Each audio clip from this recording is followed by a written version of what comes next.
میں ہوں یسرا نور اور آپ دیکھ رہے ہیں سکون راز، وہ جگہ جہاں سجدے الفاظ سے نہیں دل سے کیے جاتے ہیں، وہ جگہ جہاں دل کی تھکن ختم ہوتی ہے اور رب سے رشتہ جڑتا ہے سجدوں کے ذریعے۔ کہتے ہیں کبھی کبھی رب انسان کو ٹوٹنے دیتا ہے تاکہ وہ اس کے قدموں میں بکھر جائے، اور جب انسان بکھرتا ہے تب ایک نئی دعا جنم لیتی ہے، وہ دعا جو صرف آنکھوں سے مانگی جاتی ہے۔ یہ ہے سجدے سے قربت تک سیریز کا دوسرا پیغام، جہاں استغفار، آنسو اور سجدہ ایک نئی روحانی کہانی رقم کرتے ہیں۔ کہتے ہیں جب کوئی انسان الفاظ کے بار چھوڑ دیتا ہے اور صرف آنسو دعا بن جاتے ہیں تو آسمان کی چپ بھی بول اٹھتی ہے۔ آج کی قسط ایک ایسی عورت کی کہانی ہے جس کا سب کچھ تھا مگر دل کا سکون نہیں تھا۔ ہر رات وہ سجدے میں گرتی، رب کو پکارتی، مگر زبان خاموش رہتی، صرف آنکھیں بولتی تھیں استغفر اللہ، یا رب معاف کر دے مجھے۔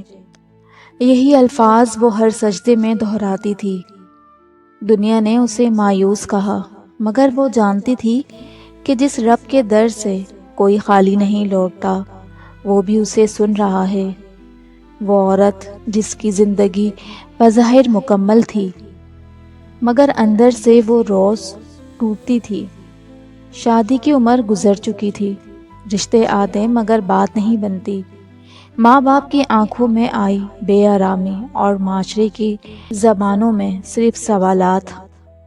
دن گزرتے رہے، راتیں روتے ہوئے کٹتی رہیں، لوگ کہتے رہے کہ شاید قسمت خراب ہے، مگر وہ جانتی تھی کہ رب غافل نہیں۔ ہر رات وہ تہجد کے وقت اٹھتی، سرد زمین پر سجدہ کرتی اور صرف ایک دعا دہراتی استغفر اللہ، کہ یا رب معاف کر دے، جو غلطی ہو گئی اسے ختم کر دے اور میرے لیے وہ دروازہ کھول دے جو میری تقدیر میں لکھا ہے۔ کبھی کبھی وہ صرف روتی رہتی تھی، نہ زبان ہلتی نہ آواز نکلتی، مگر دل بولتا رہتا، اور وہ جانتی تھی کہ آسمان پر اس کی آہ لکھ لی گئی ہے۔ لوگوں نے اس پر طنز کیے، اتنی عبادت کر لی کیا ملا، اب تو ہار مان لو۔ اللہ نے شاید تمہارے لیے کچھ نہیں رکھا، مگر اس عورت نے جواب نہیں دیا، بس استغفار جاری رکھا۔ پھر ایک رات، جس رات وہ مکمل طور پر ٹوٹ چکی تھی، وہی رات اللہ کے ہاں اس کی مکمل قبولیت کی رات بنی۔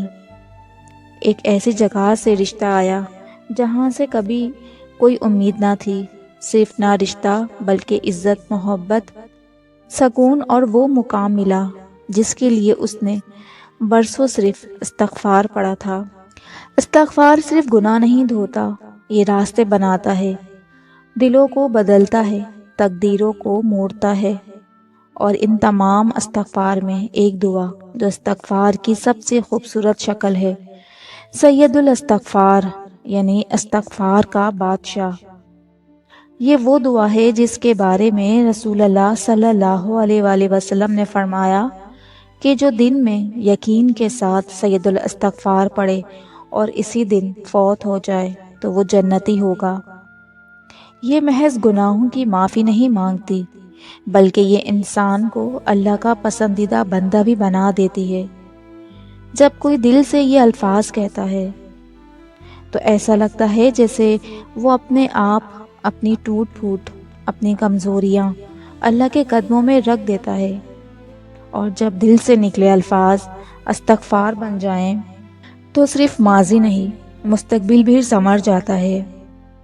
جب اس نے اپنی ہر کمی، ہر دکھ، ہر ٹوٹ پھوٹ رب کے سامنے رکھ دی تو رب نے اسے وہ دیا جو کسی مانگ سے نہیں، صرف یقین سے ملتا ہے۔ روزانہ 2 اوقات منتخب کر لیں، تہجد یا فجر کے بعد اور عصر کے بعد۔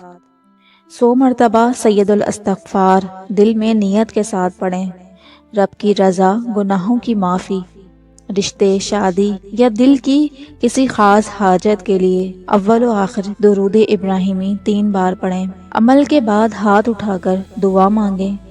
اگر ممکن ہو تو صدقہ ضرور دیں، چاہے 1 لقمہ یا 1 روپیہ ہو۔ کبھی آپ نے بھی سید الاستغفار سے دل کو ہلکا کیا ہے تو کامنٹس میں لکھیں کہ یا اللہ میری فریاد بھی سن لے۔ کیا آپ نے کبھی سجدے میں صرف استغفار کیا ہے؟ کیا آپ نے بھی وہ لمحہ محسوس کیا ہے جب دل کے سارے بوجھ رب کے سامنے ہلکے ہو جاتے ہیں؟ اگر ہاں تو کامنٹس میں صرف اتنا لکھ دیں کہ میں نے سجدے میں رب کو پا لیا۔ اگلی قسط میں ہم بات کریں گے جب زندگی کے سارے راستے بند ہو جائیں تو تہجد کا ایک سجدہ کیسے تقدیر کو موڑ دیتا ہے۔ یہ ہے سجدے سے قربت تک ایک روحانی سلسلہ، صرف سکون راز پر۔